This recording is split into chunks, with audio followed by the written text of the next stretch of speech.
UGC-யால் அங்கீகரிக்கப்பட்ட கல்வி நிலையம். உங்கள் கல்வி கனவு நிறைவேறும் இடம். Sathyabama institute of science and technology, Chennai. வணக்கம். கனவு தொடர நம்ம ஆரம்பிச்சதுல இருந்தே மிகப்பெரிய பாசிட்டிவான வரவேற்பு நிறைய வந்திருக்கு. அதுல குறிப்பா சொல்லணும்னா, திருவாரூர் மாவட்டத்துல ஸ்ட்ராபோர்ட்னு ஒரு ஐடியாவை நம்ம சொல்லியிருந்தோம். அந்த ஐடியாவை திலீபன் அப்படிங்கிற ஒருத்தர் திருவாரூர் மாவட்டத்துல படிச்சுட்டு அந்த ஐடியாவை கனவை நிஜமாக்குறத பத்தி மும்முரமா ஈடுபட்டு இருக்காரு. அவருக்கு உண்டான உதவிகளை நாம தொடர்ந்து செஞ்சுக்கிட்டு இருக்கோம். சென்ற முறை நான் அமெரிக்கா போயிருந்தபோது சௌந்தர்யா சந்திரன் அப்படின்னு ஒருத்தவங்க என்னை சந்திச்சு பேசினாங்க. அவங்க ரொம்ப எக்ஸைட்டடா பேசினாங்க. ஏன்னா அவங்க நம்ம ஜூனியர் விகடனில் எழுதுற கனவு தொடர்ந்து படிக்கிறாங்களாம். அதுல என்ன அவங்க ரொம்ப ஆச்சரியமா பேசினாங்கன்னா, அவங்க கலிபோர்னியால ஒரு ஃபுட் சயின்டிஸ்டா ஒர்க் பண்றாங்க. கிருஷ்ணகிரியில நம்ம காய்கறிகளை நறுக்கி பதப்படுத்தி பாக்ஸ் பண்ணி பக்கத்துல இருக்கக்கூடிய சென்னை, பெங்களூர் போன்ற பெருநகரங்களுக்கு எப்படி ஏற்றுமதி பண்ணலாம் கிருஷ்ணகிரியில இருந்து அப்படிங்கிறத பத்தி விரிவா போட்டிருந்தோம். அந்த ப்ராஜெக்ட் அவங்களுக்கு பயங்கரமா ரெசனேட் ஆயிருக்கு. அதை படிச்சுட்டு அவங்க கலிபோர்னியால இருந்தா கூட தமிழ்நாட்டில் எப்படி ஒரு ஃபுட் ப்ராசஸிங் யூனிட் ஆரம்பிக்கிறது அப்படிங்கிறத பத்தி என்கிட்ட மும்முரமா பேசிட்டு இருந்தாங்க. அதுக்கு உண்டான உதவிகள் நான் செய்யறதா அவங்கள்ட்ட சொல்லியிருந்தேன். இப்படி நம்ம எழுதுற ஒவ்வொரு கனவும் பல பேருக்கு பல விதமா ரெசனேட் ஆகுது. அதை அந்த கனவை நிஜமாக்குறதுல நிறைய பேர் மும்முரமா இறங்கியிருக்காங்க. இதை பற்றி வரும் வாரங்கள்ல எதிர்காலத்துல நம்ம விரிவா பேசலாம். இந்த வாரம் நம்ம பார்க்க போறது கனவு விழுப்புரம். விழுப்புரம் மாவட்டம் சென்னைக்கு அருகில் இருக்கக்கூடிய ஒரு மாவட்டம். அதனால என்ன ஆகுதுன்னா, சென்னையிலேருந்து ஒரு 3 மணி நேரம் டிராவல்ன்றதுனால எல்லாரும் அவங்கன்னா சென்னைக்கு போயிடுறாங்க. விழுப்புரம் மாதிரியான மாவட்டங்கள் வளர்ச்சி அடையிறதுல சென்னையே ஒரு மிகப்பெரிய ஒரு தாக்குதலை ஏற்படுத்துது. ஸோ இந்த மாவட்டத்தை நம்ம இப்ப இருக்கிற நிலைமையிலிருந்து அடுத்த கட்டத்துக்கு எப்படி கொண்டு போகலான்றதை பத்தி இப்ப பார்க்கலாம்.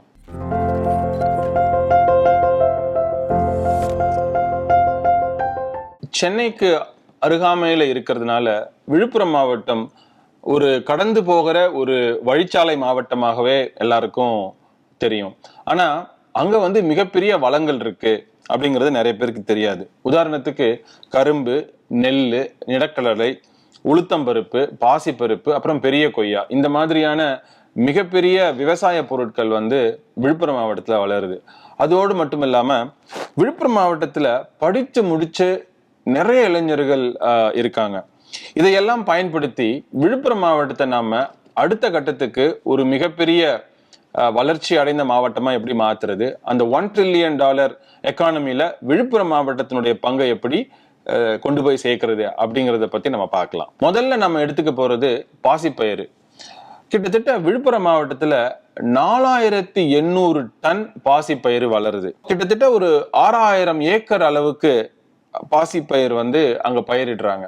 ஆனா இந்த பாசிப்பயிரை நம்ம பாசிப்பயிராவே வித்துக்கிட்டு இருக்கோம். அதனால விவசாயிகளுக்கு ஒரு சாதாரணமான ஒரு வருமானம் தான் கிடைக்குது. அது ஒரு மிகப்பெரிய மதிப்பு கூட்டல் ப்ராடக்டா உருவாக்க முடியும். அதாவது நான் எப்பயும் சொல்ற மாதிரி, நம்ம அக்ரிகல்ச்சரை எப்படி இம்ப்ரூவ் பண்றது அப்படிங்கிறத பத்தி நம்ம ஜென்ரலா பேசுறது இல்லை. அக்ரிகல்ச்சர்ல இருந்து வர்றது ப்ரொடியூஸ்.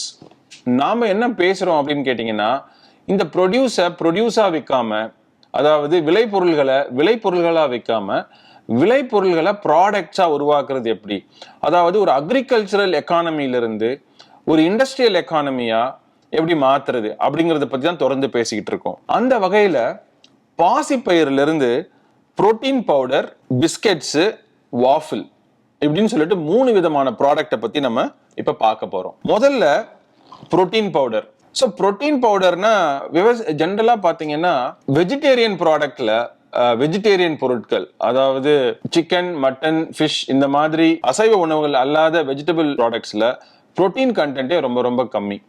அதுல மிக அதிகமா புரோட்டீன் கண்டென்ட் இருக்கக்கூடிய ஒரு ப்ராடக்ட் என்ன அப்படின்னு பாத்தீங்கன்னா பாசிப்பயிறு. ஆனா என்ன ஒரு பிரச்சனைனா, இப்போ 100 கிராம் சிக்கன் நம்ம சாப்பிட்டோம்னா அதுல கிட்டத்தட்ட 24 கிராம் அளவுக்கு புரோட்டீன் இருக்கு. நம்மளால 100 கிராம் இல்லை, ஒரு 250 கிராம் கூட சிக்கன் சாப்பிட முடியும். ஆனா 100 கிராம் நீங்க பாசிப்பயிறு வேக வச்சீங்கன்னா ஒரு பெரிய பாத்திரம் அளவுக்கு வரும். அவ்வளவு பெரிய பாசிப்பயிறு நம்மளால சாப்பிட முடியாது. ஆனா அந்த 100 கிராம் பாசிப்பயிறுல கிட்டத்தட்ட 23 கிராமும் அளவுக்கு புரோட்டீன் இருக்கு. ஸோ ஒரு 100 கிராம் பாசிப்பயிரை ஃபுல்லா சாப்பிட்டோம்னா 23 கிராம் புரோட்டீன் மாத்திரம் இல்லாம மீதி இருக்கிற ஒரு 70 கிராம் அளவுக்கு கார்போஹைட்ரேட்ஸும் நமக்கு வந்துடும். ஸோ அப்போ என்ன ஆகும்னா அதனால வெயிட் அதிகமா நமக்கு போடும். ஸோ இப்போ இந்த பாசிப்பயிர்ல இருந்து அந்த 23 கிராம் புரோட்டீனை மாத்திரம் பிரிச்சு எடுக்க முடிஞ்சிச்சுன்னா நமக்கு அதுல இருந்து மிகப்பெரிய புரோட்டீன் பவுடரை உருவாக்க முடியும். அதே சமயத்துல நிறைய இப்போ வீகன் அப்புறம் வெஜிடேரியன்ஸ் எல்லாம் வந்து பிளான்ட் பேஸ்டு புரோட்டீன் பவுடர்ஸ் வந்து ரொம்ப எதிர்பார்க்கிறாங்க. இந்த பிளான்ட் பேஸ்ட் புரோட்டீன் பவுடரை விரும்புறவங்களுக்கு இந்த பாசிப்பயிறு மிகப்பெரிய ஒரு வரப்பிரசாதமா இருக்கும். இதை நம்ம என்ன பண்ண போறோம் அப்படின்னு கேட்டீங்கன்னா, புரோட்டீன் ஐசோலேஷன் ஒரு முறை இருக்கு. அந்த புரோட்டீன் ஐசோலேஷன் முறையை பயன்படுத்தி கிட்டத்தட்ட 87% அளவுக்கு புரோட்டீன் கான்சென்ட்ரேட் நம்ம அதுல இருந்து எக்ஸ்ட்ராக்ட் பண்ண முடியும். அப்படி எக்ஸ்ட்ராக்ட் பண்ணோம்னா 100 கிராம் பாசிப்பருப்புல இருந்து 21 கிராம் புரோட்டீன் பவுடர் நம்மளால எடுக்க முடியும். அப்படி எடுக்க முடிஞ்சிச்சுன்னா இது மிகப்பெரிய அளவுல உள்நாட்டு சந்தையில மாத்திரமல்ல, வெளிநாடுகளுக்கு ஏற்றுமதி பண்ற அளவுக்கு ஒரு பெரிய ப்ராடக்டை இந்த ஐடியாவில இருந்து நம்மளால உருவாக்க முடியும். அதுக்குண்டான ரா மெட்டீரியல்ஸ் நமக்கு இருக்கு, அதுக்குண்டான டேலண்ட்டும் நம்மள்ட்ட இருக்கு. இதை நம்ம அடுத்த கட்டத்துக்கு கொண்டு போகலாம். இந்த பாசிப்பருப்பை பத்தி பேசும்பொழுது இதனோட எக்கனாமிக்ஸை பத்தி கண்டிப்பா பேசணும். ஒரு 200 டன் அளவுக்கு பாசிப்பயிர் எடுத்துக்கிட்டோம்னா அதுல இருந்து ஒரு 46 டன் அளவுக்கு வந்து புரோட்டீன் பவுடர் நம்மளால எக்ஸ்ட்ராக்ட் பண்ண முடியும். இந்த 46 டன் புரோட்டீன் பவுடர்ல இருந்து கிட்டத்தட்ட 30 கோடி ரூபாய் அளவுக்கு உண்டான வருமானத்தை ஒரு ஆண்டொன்றுக்கு நம்மளால ஈட்ட முடியும். அப்படிப்பட்ட ஒரு பிசினஸை, ஒரு ஃபேக்டரியை நம்மளால விழுப்புரம் மாவட்டத்துல கொண்டு வந்து வைக்கலாம். அடுத்தது நம்ம பார்க்க போறது பாசிப்பயிரில இருந்து பிஸ்கெட்ஸ், மூங் தால் பிஸ்கெட்ஸ் அப்படின்னு சொல்லலாம். ஏன் பிஸ்கெட்ஸ் பத்தி பேசுறோம்னா, நம்ம ஜென்ரலா பாத்தீங்கன்னா பிஸ்கெட்டே வந்து மைதாவிலையும் கோதுமை சார்ந்த பொருட்கள்லையும் தான் தயாரிக்கிறாங்க. இந்த மைதா மற்றும் கோதுமை சார்ந்த பொருட்களை தயாரிக்கிறதுனால அதுல சர்க்கரையும் கார்போஹைட்ரேட்ஸும் தான் மிகப்பெரிய அளவுல இருக்கு. உடம்புக்கு நல்லதான்னு கேட்டீங்கன்னா மிகப்பெரிய நன்மை விளைவிக்கும் விஷயங்கள் நம்ம ரெகுலரா சாப்பிடுற பிஸ்கெட்ஸ்ல இல்ல. ஆனா டேஸ்ட் அதிகமா இருக்கிறதுனால நம்ம எல்லாரும் ரெகுலரா பிஸ்கெட் சாப்பிடுறோம். அந்த இடத்துல ஹெல்த்தியான ஒரு ப்ராடக்ட்டை கொண்டு போய் எப்படி வைக்கிறதுன்றதை பத்தி தான் யோசிச்சோம். அப்போ இந்த பாசிப்பயிரை அந்த இடத்துல ஃபிட் பண்றதுக்கு ஒரு மிகப்பெரிய வாய்ப்பு ஏற்பட்டுச்சு. ஸோ நம்ம ரெகுலரான பிஸ்கெட் மைதா மற்றும் கோதுமையிலேருந்து தயாரிக்கிறத விட்டுட்டு பாசிப்பயிரை ஒரு மெயின் இன்கிரீடியண்டா யூஸ் பண்ணி அதே சமயத்துல நம்மளால டேஸ்டாவும் சுவையாவும் எல்லாருக்கும் பிடிக்கிற மாதிரியும் பண்ண முடியுமா அப்படின்னு சொல்றது தான் இந்த ஐடியா. அதை நாங்க எங்க டீம்ல வந்து ஒரு சின்ன எக்ஸ்பெரிமெண்டா பண்ணி அந்த பாசிப்பயிரை வச்சு ஒரு பிஸ்கெட் நாங்களே தயாரிச்சு அதை வந்து டெஸ்ட் பண்ணி பார்த்தோம். மிக அருமையான அளவுல வந்துச்சு. ஸோ அப்படி யோசிச்சு பார்க்கும் பொழுது அதோட சேர்ந்து சுகருக்கு பதிலாக நம்ம கருப்பட்டி வந்து சேர்க்கலாம். பாசிப்பயிரில் ரெகுலர் ஒயிட் சுகருக்கு பதிலாக கருப்பட்டி சேர்க்கும் பொழுது ஹெல்த் பெனிஃபிட்ஸும் வருது, அதே சமயத்துல டேஸ்ட்டுக்கு டேஸ்ட்டும் வருது, அதே சமயத்துல நம்மளோட விவசாயிகளுக்கு உண்டான விளைபொருளுக்கு மிகப்பெரிய அளவுல எக்கனாமிக் இம்பாக்ட், பொருளாதார முன்னேற்றம் கிடைக்குது. ஸோ பாசிப்பயிர்ல இருந்து அடுத்த ப்ராடக்டா இந்த பாசிப்பயிர் பிஸ்கெட்டை, மூங் தால் பிஸ்கெட்டை நம்ம உருவாக்கலாம். இதனோட எக்கனாமிக்ஸ் என்னன்னு பாத்தீங்கன்னா, கிட்டத்தட்ட 250 டன்ல இருந்து ஒரு 16 லட்சம் பாக்கெட்டுகள், அதாவது ஒரு 250 கிராம் பாக்கெட்டுகள் நம்மளால உருவாக்க முடியும். ஒரு பாக்கெட் நீ கிட்டத்தட்ட ஒரு 50 ரூபா 60 ரூபா அந்த லெவல்ல கொண்டு போனீங்கன்னா கூட வருஷத்துக்கு ஒரு 10 கோடி ரூபாய் அளவுக்கு உண்டான ஒரு பிஸ்கெட்டை நம்மளால உருவாக்கி விழுப்புரம் மாவட்டத்தில இருந்து கொண்டு போய் சேர்க்க முடியும். 2K கிட்ஸ் அப்படின்னு சொல்லக்கூடிய இப்ப இருக்கக்கூடிய இளைஞர்கள் பெரும்பாலும் விரும்பி சாப்பிடக்கூடிய உணவுகள் என்னன்னு பாத்தீங்கன்னா, பீஸா, பர்கர், பாஸ்தா, ஸ்பெகட்டி, டாக்கோஸ், இந்த மாதிரியான மேற்கத்திய உணவுகள். இந்த லிஸ்ட்ல முக்கியமான ஒரு இடத்தை இருக்கிறது வாஃபிள்னு சொல்லக்கூடிய இன்னொரு மேற்கத்திய உணவு. பெல்ஜியம்ல நம்ம ஊர்ல இட்லி தோசை மாதிரி அங்க ரெகுலரா சாப்பிடக்கூடிய ஒரு பொருள் வந்து வாஃபிள். அதனாலதான் அதுக்கு பெல்ஜியன் வாஃபிள் அப்படின்னு சொல்லிட்டு நம்ம இங்க பிரபலமா விற்கிறாங்க.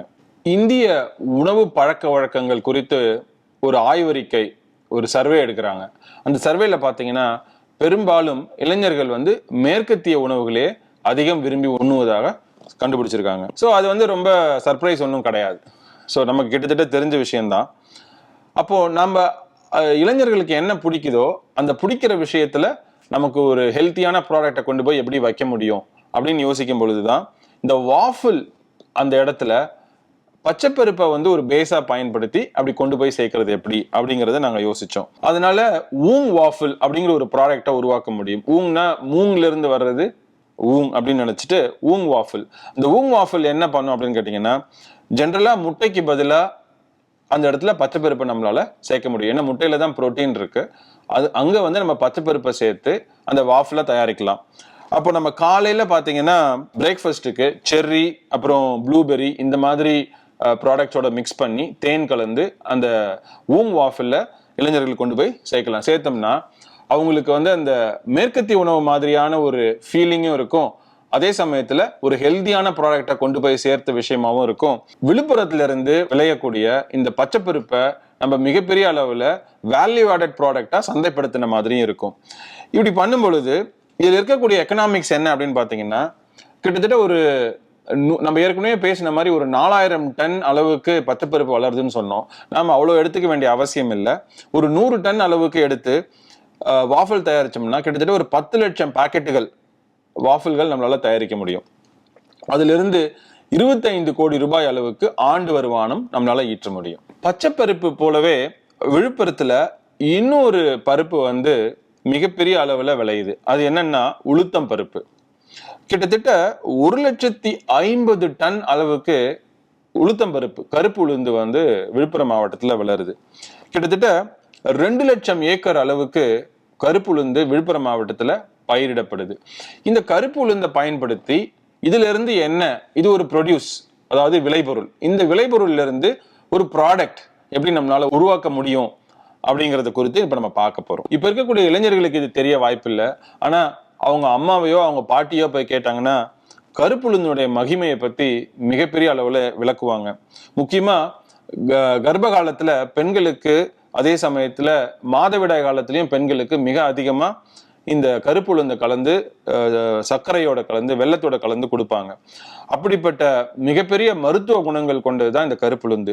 இரத்த சோகையை குறைக்கிறது, செரிமானத்தை அதிகரிக்கிறது, எலும்பு வளர்ச்சியை அதிகரிக்கிறது, இப்படியான பல விஷயங்கள் வந்து அடங்கி இருக்கு.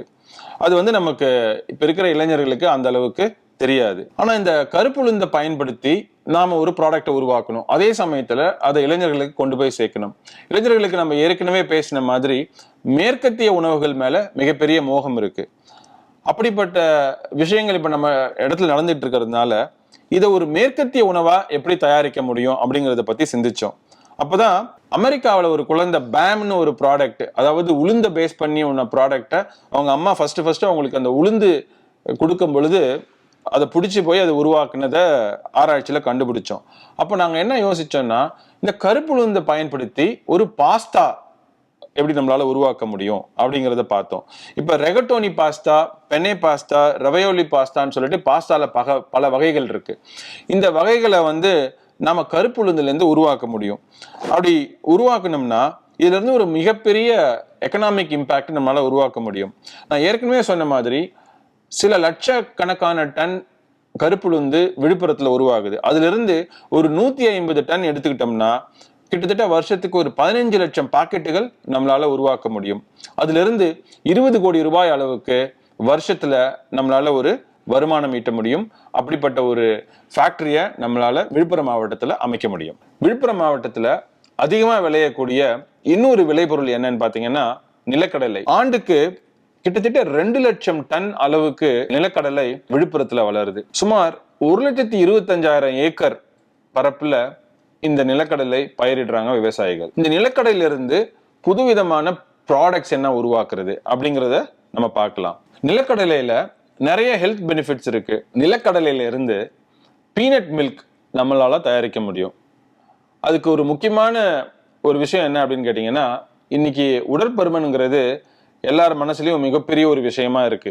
அதை குறைக்கிறதுக்கு பலவிதமான டயட்டுகளை ஃபாலோ பண்றாங்க. அப்படிப்பட்ட ஒரு டயட் தான் இந்த குளூட்டன் ஃப்ரீ டயட் அப்படிங்கிறது. இந்த குளூட்டன் ஃப்ரீ டயட்டுக்கு இந்த நிலக்கடலையில இருந்து உருவாக்கக்கூடிய பால், அதாவது பீனட் மில்க் வந்து ஒரு மிகப்பெரிய ஒரு பேஸ் ப்ராடக்டா நம்மளால பயன்படுத்த முடியும். நம்ம பீனட் மில்க் தயாரிக்கும் பொழுது அதுக்கு ஷெல்ஃப் லைஃபை நம்ம மிக அதிக அளவுக்கு இம்ப்ரூவ் பண்ணணும், இல்லைன்னா சீக்கிரம் அது வீணா போயிடும். அப்ப நம்ம என்ன சொல்றோம்னா, இந்த பீனட் மில்கை டெட்ரா பேக் முறையில நம்ம பதப்படுத்த முடிஞ்சுச்சுன்னா கிட்டத்தட்ட ஒரு 6 மாசம் வரைக்கும் அது வந்து கெடாம இருக்கும். அப்படி கொண்டு போனோம்னா சந்தையில மிகப்பெரிய அளவுக்கு இதை நம்மளால மார்க்கெட் பண்ண முடியும்.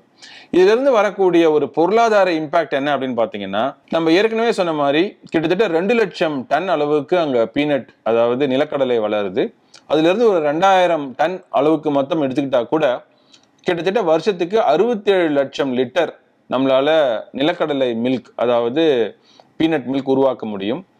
அதுல இருந்து நம்ம 30 கோடி ரூபாய் அளவுக்கு ஆண்டுக்கு அதுல இருந்து வருமானம் ஈட்ட முடியும். அப்படிப்பட்ட ஒரு ஃபேக்டரிய நம்ம விழுப்புரம் மாவட்டத்துல நிறுவலாம். விழுப்புரம் மாவட்டத்துல மரக்காணம், கடல் ஒட்டி இருக்கக்கூடிய இன்னொரு பகுதி. அந்த மரக்காணத்துல பாத்தீங்கன்னா ஆண்டொன்றுக்கு 8000 டன் அளவுக்கு உப்பு உற்பத்தி ஆகுது. தமிழ்நாட்டிலே 3வது ஒரு பெரிய இடமா விழுப்புரம் மாவட்டத்திலிருந்து உப்பு உற்பத்தி ஆயிட்டு இருக்கு. இந்த உப்பு நம்ம எல்லாரும் சமையல்ல யூஸ் பண்றது மட்டும் தான் நமக்கு நார்மலா தெரியும். அதே சமயத்துல உப்பு வந்து ஃபேக்டரிஸ்லயும் பல விஷயங்களுக்கு யூஸ் பண்றாங்க. ஆனா புதுசா 2 ஐடியாஸை நாங்க உங்களுக்கு சொல்ல போறோம். ஒண்ணு வந்து சால்ட் பிரிக்ஸ். அது வந்து இன்டீரியர் டெக்கரேஷனுக்கு மிகப்பெரிய அளவுல பயன்படுத்தலாம். அந்த உப்போட சேர்ந்து சில கெமிக்கல்ஸை சேர்ந்து தயாரிச்சோம்னா அதுல இருந்து செங்கல்களை நம்மளால உருவாக்க முடியும்.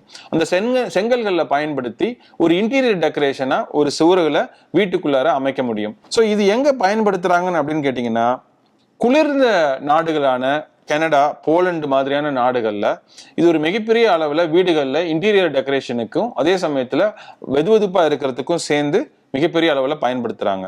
இது ஒரு மிகப்பெரிய வேல்யூ ஆடட் ப்ராடக்ட். ஸோ உப்பை வந்து நம்ம ரெகுலரா விற்கிற மாதிரி விற்காம இந்த மதிப்பு கூட்டல் முறையில நம்மளால இந்த சால்ட் பிரிக்ஸா மாற்ற முடிஞ்சிச்சுன்னா கிட்டத்தட்ட வந்து வருஷத்துக்கு 12 கோடி ரூபாய் அளவுக்கு இதுல இருந்து வருமானம் ஈட்ட முடியும். 240 டன் சால்ட் எடுத்துக்கிட்டு கிட்டத்தட்ட 1 லட்சம் சால்ட் பிரிக்ஸ் நம்மளால உருவாக்க முடியும். அந்த 1 லட்சம் சால்ட் பிரிக்ஸ்ல இருந்து கிட்டத்தட்ட 12 கோடி ரூபாய் உருவாக்க முடியும். ஒரு பிரிக்கே கிட்டத்தட்ட 1200 ரூபாய்க்கு விற்பாங்க. ஸோ அப்படிப்பட்ட மிகப்பெரிய ப்ராடக்டை உப்புல இருந்து உருவாக்க முடியுங்கிறது மிகப்பெரிய ஆச்சரியமா உங்களுக்கு எல்லாம் இருக்கும். இப்படிப்பட்ட வாய்ப்புகள்லாம் நமக்கு கண்கூடா தெரியுது. உப்பை பயன்படுத்தி நம்ம அடுத்ததா சொல்லக்கூடிய ஒரு ப்ராடக்ட் என்ன அப்படின்னு கேட்டீங்கன்னா சால்ட் லேம்ப்ஸ். அதாவது உப்புனால ஏற்படுத்தக்கூடிய ஒரு மெதுவான விளக்கு. அதை வந்து ஒரு 15 வாட்ஸ் பல்புக்குள்ளார ஒரு குடுவை மாதிரி தயாரிச்சு அது உள்ளர வச்சிருவாங்க. இப்ப நீங்க படத்துல பார்க்கலாம். அந்த சுவிட்ச் ஆன் பண்ணீங்கன்னா கிட்டத்தட்ட ஒரு 42 நாளைக்கு அந்த குடுவை வந்து அப்படியே இருக்கும். அது ஸ்லோவா அந்த உப்பு வந்து ஹீட் ஆகி உங்களுக்கு காத்துல கரையும். அப்படி கரையும் போது நிறைய ஹெல்த் பெனிஃபிட்ஸ் நமக்கு கிடைக்கும். உதாரணத்துக்கு ஒரு ரம்மியமான சூழ்நிலை உருவாக்கும், மன அழுத்தத்தை குறைக்கும். அந்த உப்பு கலந்த காத்து நம்ம பொறுமையா சுவாசிக்கும் பொழுது பலவிதமான ஹெல்த் பெனிஃபிட்ஸ் நமக்கு கிடைக்கும். இது எங்க பயன்படுத்துறாங்கன்னு கேட்டீங்கன்னா வீடுகளில் கண்டிப்பா பயன்படுத்தலாம். அதே சமயத்துல ஹோட்டல்கள், உயர்ந்த நட்சத்திர விடுதிகள், அதே மாதிரி வணிக வளாகங்கள் இங்க எல்லாமே பயன்படுத்தலாம். இப்படி பண்ணும் பொழுது நம்ம சாதாரணமா பயன்படுத்தக்கூடிய உப்புல இருந்து இந்த சால்ட் லேம்ப்ஸை MSME செக்டர்ல இருக்கக்கூடிய சிறு குறு தொழில் முனைவோர்கள் எடுத்து தயாரிச்சாங்கன்னா இதுல இருந்து ஒரு மிகப்பெரிய மதிப்பு கூட்டல் ப்ராடக்டை உருவாக்க முடியும். விழுப்புரம் மாவட்டத்தினுடைய வளர்ச்சிக்கு அது மிகப்பெரிய பயனளிக்கும். அடுத்து நம்ம பார்க்க போறது எனக்கு ரொம்ப மிகவும் பிடிச்ச ஒரு ப்ராஜெக்ட். ரொம்ப உங்களுக்கு எல்லாருக்குமே மிகவும் ஆச்சரியப்படக்கூடிய ப்ராஜெக்டாகவும் இருக்கும்னு நம்புறேன். ஏன்னா நிலக்கடலையோட ஓட்டுல இருந்து 100 கோடி ரூபாய் பெறுமுள்ள மின்சாரம் தயாரிக்கலாம் அப்படின்னு நீங்க எதிர்பார்த்திருப்பீங்களான்னு தெரியல. ஏன்னா அப்படிப்பட்ட ஒரு மிகப்பெரிய வாய்ப்பு நம்ம தூக்கி போடக்கூடிய இந்த நிலக்கடலையோட ஓடு அதுல இருந்து எடுக்க முடியும். அது எப்படின்னா அந்த ஓட்டுல தோராயமா 6% அளவுக்கு ஹைட்ரஜன் இருக்கு. அந்த ஹைட்ரஜனை பைரோலிசிஸ் அப்படிங்கிற ஒரு முறையில நம்மளால பிரிச்சு எடுக்க முடியும். அப்படி பைரோலிசிஸ் என்ற முறையில பிரிச்சு எடுத்தோம்னா அதுல இருந்து அந்த ஹைட்ரஜனை நம்ம ஒரு எரியூட்டி அதுல இருந்து நம்மளுடைய மின்சாரத்தை தயாரிக்கலாம். எவ்வளவு தயாரிக்கலாம் அப்படின்னு கேட்டீங்கன்னா கிட்டத்தட்ட 60,000 மெகாவாட் அளவுக்கு தயாரிக்கலாம். எப்படி அப்படின்னு கேட்டீங்கன்னா 1 ஏக்கர்ல விளையிற நிலக்கடலையில இருந்து 400 கிலோ அளவுக்கு ஓடு கிடைக்கும். அப்படி 50,000 டன் ஓடு விழுப்புரம் மாவட்டத்துல மாத்திரமே கிடைக்கும். ஒரு 16 கிலோ ஓட்டுல இருந்து 1 கிலோ அளவுக்கு ஹைட்ரஜன் நமக்கு கிடைக்கும். அப்படி பாத்தீங்கன்னா கிட்டத்தட்ட 3000 டன் ஹைட்ரஜன் கிடைக்கும். இந்த 1 டன் ஹைட்ரஜன்ல இருந்து 33 மெகாவாட் நம்மளால உருவாக்க முடியும். அப்போ இதை நீங்க கூட்டி கழிச்சு பாத்தீங்கன்னா கிட்டத்தட்ட 60,000 மெகாவாட் வரும். ஒரு மெகாவாட் 7,000 ரூபாய் அளவுக்கு கவர்மெண்ட்ல வாங்கிக்குவாங்க. கணக்கு பண்ணி பாத்தீங்கன்னா கிட்டத்தட்ட 100 கோடி ரூபாய் அளவுக்கு மின்சாரத்தை தூக்கி போடக்கூடிய நிலக்கடலை ஓட்டுல இருந்து நம்மளால தயாரிக்க முடியும். நமக்கு தமிழ்நாட்டோடைய மின்சார பற்றாக்குறையும் மிகப்பெரிய அளவுல தீர்க்க முடியும். அப்படிப்பட்ட மிகப்பெரிய ஐடியா ஒண்ணு இந்த நிலக்கடல இருந்து நம்மளால உருவாக்க முடியும். விழுப்புரம் மாவட்டத்தினுடைய பொருளாதாரத்தை மிகப்பெரிய அளவுல நம்மளால கொண்டு போக முடியும். சமீபத்துல நான் விழுப்புரம் மாவட்டத்தில் இருக்கக்கூடிய செஞ்சிக்கோட்டையை போய் பார்வையிடுறதுக்கு உண்டான வாய்ப்பு கிடைச்சிச்சு. செஞ்சிக்கோட்டை மிக பிரம்மாண்டமா இருந்துச்சு. ஆனா அது சரியான பராமரிப்பு இல்லாம மனசுக்கு வருத்தம் தருவதாகவும் இருந்துச்சு. அது என்ன பண்றதுன்னு எனக்கு சரியா புரியல. அப்புறம் நாங்க விழுப்புரம் மாவட்டத்தை கனவு தொடர்க்காக ஆராய்ச்சி பண்ணும் பொழுது இந்த செஞ்சிக்கோட்டை திரும்பியும் வந்துச்சு. அப்போ என்ன மனசுல தோணுச்சுன்னா, செஞ்சிக்கோட்டையை எப்படி பணக்கோட்டையா மாத்தலாம் அப்படின்னு சொல்லிட்டு யோசிச்சோம். அப்பதான் விக்கி கௌஷால், காத்ரினா கைஃப் வந்து பாத்தீங்கன்னா அவங்களோட திருமணம் ராஜஸ்தான்ல இருக்கக்கூடிய பர்வாரா அப்படின்ற ஒரு கோட்டையில பிரம்மாண்ட முறையில நடந்தது நினைவுக்கு வந்துச்சு. இது ரெண்டுத்தையும் கனெக்ட் பண்ணா ஏன் நம்ம செஞ்சிக்கோட்டைய பர்வாரா கோட்டை மாதிரி ஒரு மிகப்பெரிய ஒரு விடுதியா, நட்சத்திர விடுதியா மாத்த முடியாது அப்படின்னு யோசிச்சோம். இந்த பர்வாரா கோட்டை எப்படி பண்ணிருக்காங்கன்னு கேட்டீங்கன்னா, இந்த இன்டர்கான்டினென்டல் ஹோட்டல் நிறுவனம் என்ன பண்ணிருக்காங்கன்னா 6 சென்சஸ்ன்னு ஒரு பிராண்ட் வச்சிருக்காங்க. அந்த பிராண்ட் மூலியமா அவங்க அரசிடமிருந்து இந்த பர்வாரா கோட்டைய குத்தகைக்கு எடுத்து அதை முழுக்க முழுக்க புதுப்பிச்சு உயர்தரமான ஒரு ஹோட்டல் மாதிரி உருவாக்கியிருக்காங்க. ஒரு நட்சத்திர விடுதியா உருவாக்கியிருக்காங்க. ராஜஸ்தான்ல பாத்தீங்கன்னா பாரம்பரியம் மிக்க, அதே சமயத்துல ஒரு உயர் நட்சத்திர விடுதியா இந்த பர்வாரா கோட்டையை மாத்திட்டாங்க. இங்க ஒரு நாளைக்கு தங்குறதுக்கு கிட்டத்தட்ட 50,000 ரூபாய் மினிமம், அதிகபட்சமா 2,25,000 ரூபாய். அப்படிப்பட்ட ஒரு மிகப்பெரிய லக்ஸரி ஹோட்டலா இந்த பர்வாரா கோட்டை மாறிடுச்சு. அங்கதான் வந்து விக்கி கௌஷாலும் கத்ரினா கைஃபோட கல்யாணம் நடந்துச்சு. அப்படிப்பட்ட பணக்காரங்களுக்கு உண்டான ஒரு திருமண விடுதியா இந்த செஞ்சிக்கோட்டையை நம்மளால மாத்த முடியும். அப்படி மாத்த முடிஞ்சிச்சுன்னா அங்கேயே வந்து நம்ம வந்து கேட்டரிங் சர்வீஸு, வெட்டிங் சர்வீஸு, அப்புறம் வந்து ஸ்டுடியோஸு, மெஹந்தி, மேக்கப்பு, அப்புறம் ஃப்ளவர் பொட்டிக்ஸு, கிளீனிங் சர்வீஸ், இது எல்லாமே இன்டகிரேட் பண்ணி ஒரு முழுக்க முழுக்க வந்து ஒரு எக்ஸ்பீரியன்ஷியல் மேரேஜ் வெட்டிங் லொக்கேஷனா செஞ்சிக்கோட்டை நம்மளால மாற்ற முடியும். இப்படி நம்ம இது உருமாற்றம் செய்யும் பொழுது நம்ம முக்கியமான விஷயத்த கருத்துல கொள்ள வேண்டிய விஷயம் என்ன அப்படின்னு கேட்டீங்கன்னா, இதை வணிகமயமாக்கும் பொழுது அதனுடைய வரலாற்று சிறப்பை கொஞ்சமும் குறைக்காம ப்ரொடெக்ட் பண்ணி, அதே சமயத்துல அதுல இருந்து ஒரு எக்கனாமிக் பெனிஃபிட் எப்படி டிரைவ் பண்றதையும் நம்ம முக்கியமா பார்க்கணும்.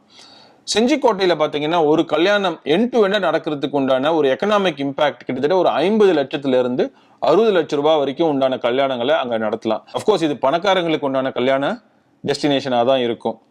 ஸோ அப்படி பண்ணோம்னா கிட்டத்தட்ட 100 கோடி ரூபாய் அளவுக்கு வருமானம் அல்ல, பணப்புழக்கம் அந்த ஏரியாவில் நடக்கிறதுக்கு மிகப்பெரிய வாய்ப்பு இருக்கு. அந்த செஞ்சிக்கோட்டை ஏரியாவே மிகப்பெரிய ஒரு எக்கனாமிக் குரோத்தை, பொருளாதார வளர்ச்சியை அடையும். விழுப்புரம் மாவட்டத்துல இன்னொரு முக்கியமான விஷயம் இருக்கு. கோலியனூர், முண்டியம்பாக்கம் பகுதிகளில் பார்த்தீங்கன்னா மண்பாண்டங்கள் தயாரிக்கிறதுல மிகவும் சிறப்பான விஷயங்களை செஞ்சுக்கிட்டு இருக்காங்க. ஆனா அவங்க மண்பாண்டங்களாகவே செஞ்சு வித்துக்கிட்டு இருக்காங்க. அதை மதிப்பு உருவாக்கம் பண்ணாங்கன்னா மிகப்பெரிய அளவுல பொருளாதார முன்னேற்றம் அடைய முடியும். அதை எப்படி பண்ணலாம் அப்படின்னு கேட்டீங்கன்னா, களிமண்ல காதணிகள் பண்ணலாம், களிமண்ல நெக்லஸ் பண்ணலாம், அழகான காதணிகள், அழகான நெக்லஸ் இதை பண்ணலாம். இதை பண்ணாங்கன்னா ஒரு குறைவான களிமண்ல மிக அதிகமான பொருள் ஈட்ட முடியும். அதான் மிகப்பெரிய விஷயம் இதுல. அப்படிப்பட்ட ஒரு ஆப்பர்ச்சுனிட்டி இங்க எம்எஸ்எம்இ செக்டார்ல இருக்கக்கூடிய தொழில் முனைவோர்களுக்கு இருக்கு. ஏன்னா அதுக்குண்டியான ஸ்கில்டு லேபர் வந்து இந்த முண்டியம்பாக்கம், கோலியனூர் இந்த ஏரியாவில் ஆல்ரெடி அவைலபிளா இருக்கு. அதை பயன்படுத்தி ஒரு தொழிலை, மிகப்பெரிய தொழிலை நம்மளால இங்க உருவாக்க முடியும். இந்த களிமண் நெக்லஸ், களிமண் காதணிகள் தயாரிக்கிறதுக்கு உண்டான தொழிலுக்கு உண்டான முதலீடு வெறும் 5 லட்சம் ரூபாய் இருந்தா போதும். அதை பயன்படுத்தி கிட்டத்தட்ட 5 கோடி ரூபாய் அளவுக்கு வருஷத்துக்கு ஒரு எம்எஸ்எம்இ செக்டர்ல இருக்கக்கூடிய ஒரு தொழில் முனைவரால பொருள் ஈட்ட முடியும். இப்படிப்பட்ட துறையில ஆல்ரெடி சாதிச்ச ஒரு பெண்மணியை பத்தி இப்ப நம்ம பார்க்க போறோம். விழுப்புரம் மாவட்டத்துல இருக்கக்கூடிய முண்டியம்பாக்கம் என்ற ஊர்ல சகிலா ஃபரூக் அப்படின்னு ஒரு பெண்மணி இருக்காங்க. அவங்க 12ஆம் வகுப்பு வரைக்கும் மட்டும்தான் படிச்சிருக்காங்க. ஆனா மண்பாண்டங்களா விற்காம அதுல டெரகோட்டா ஓவியங்களை வரைஞ்சு மிகப்பெரிய அளவுல அதனோட மதிப்பை அதிகப்படுத்துறாங்க. அப்படி பண்றதுனால அவங்க உருவாக்கக்கூடிய பொருட்கள் அமெரிக்கா, கனடா போன்ற வெளிநாடுகளுக்கு மிகப்பெரிய அளவுல ஏற்றுமதி ஆகுது. அதோட மட்டும் இல்லாம அவங்க வந்து அதை பெண்களுக்கும் மற்றவங்களுக்கும் ஒரு வேலை வாய்ப்பா, ஒரு தொழிலா சொல்லி கொடுக்க தயாரா இருக்கிறாங்க. ஆகையால அந்த பகுதியில் இருக்கக்கூடிய எம்எஸ்எம்இ தொழில் முனைவோர்கள் சகிலா பரூக் அவங்கள தொடர்பு கொண்டீங்கன்னா அவங்க உங்களுக்கு இந்த மண்பாண்டங்களை பயன்படுத்தி எப்படி மதிப்பு உருவாக்கக்கூடிய பொருட்களை உருவாக்க முடியும், அதை எப்படி ஏற்றுமதி பண்ண முடியும் அப்படிங்கிறத உங்களுக்கு தெளிவா சொல்லுவாங்க. அப்படி சொன்னாங்கன்னா அதை பயன்படுத்தி நீங்களும் சாதிக்கலாம். விழுப்புரம் மாவட்டத்தை மிகப்பெரிய ஒரு தொழில் மாவட்டமா மாற்றலாம். அந்த $1 trillion எக்கானமியை நோக்கி நம்ம அதை கொண்டு செல்லலாம். விழுப்புரம் மாவட்டத்தை தொடர்ந்து நம்ம பார்க்கக்கூடிய மாவட்டம் பெரம்பலூர். அடுத்த முறை உங்களை சந்திக்கும் பொழுது பெரம்பலூர் பற்றி விரிவா பார்க்கலாம். நன்றி, வணக்கம். யூஜிசியால் கேட்டகரி 1 ஆக அங்கீகரிக்கப்பட்ட கல்வி நிலையம். உங்கள் கல்வி கனவு நிறைவேறும் இடம் Sathyabama institute of science and technology, Chennai. Admission நடைபெறுகிறது. மேலும் விவரங்களுக்கு 9940005263 மற்றும் 9789822251. விகடன் வெல்கம் பேக் இப்ப வெறும் ₹29. ஜூனியர் விகடன், ஆனந்த விகடன், நாணயம் விகடன் உள்ளிட்ட 8 டிஜிட்டல் இதழ்கள், வேல்பாரி, நீரதிகாரம், அணிலாடம் முன்றில் உள்ளிட்ட கிளாசிக் தொடர்கள், சுஜாதா, எஸ். ராமகிருஷ்ணன், அசோகமித்ரன் உள்ளிட்ட நட்சத்திர எழுத்தாளர்களின் சிறு கதைகள் என ₹29 3 மாதங்களுக்கு விகடனை அன்லிமிட்டடாக படிக்க இப்போதே சப்ஸ்கிரைப் செய்திடுங்கள்.